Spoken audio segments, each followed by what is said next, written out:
Mbunge wa kaunti ya Meru Elizabeth Kailemia ni atongoretie atumia a mĩbango ngwatanĩro ya Maendeleo Ya Wanawake kuga nĩ meharĩirie kũgeria gũtuithania ndũgamano gatagatĩ ka Ngabana Kawira Mwangaza na ma-MCA kaunti ya Meru.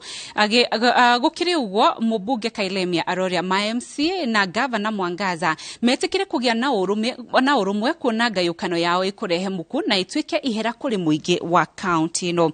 Ihoya rĩao rĩũkĩte thikũ nini thutha wa rũhonge rwa EACC kũrutĩra Ngabana Mwangaza mũkana wa kuna watho wa wandĩkani. Ma-MCA ya Meru nĩ magomeire gĩikaro kĩa mbere kĩa mbunge ĩyo kĩrĩa gĩatongoragio nĩ Ngabana Mwangaza. Can agree a way forward. We don't have to agree on projects or anything, but at least when we know there is no bad blood, like the one is currently with members of county assembly and the governor. And I believe it's nothing very big which cannot be sorted out. I remember the First World War was started by a very small conversation because of lack of misunderstanding, and it put fire the whole world. So before things are very bad right now here in Meru, we want to stop that immediately. Saa hii ile tunauriza,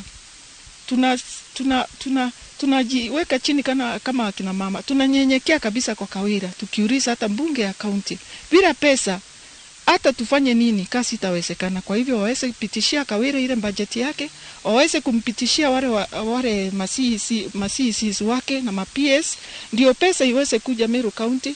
Sisi ile tunalilia ni kilio, watu wanaumia, wanakufa na njaa. Tuko na njaa Meru County, tuko na shinda ya maji, watoto waendi shule hawana chakula, na yule anaathirika sana ni mama.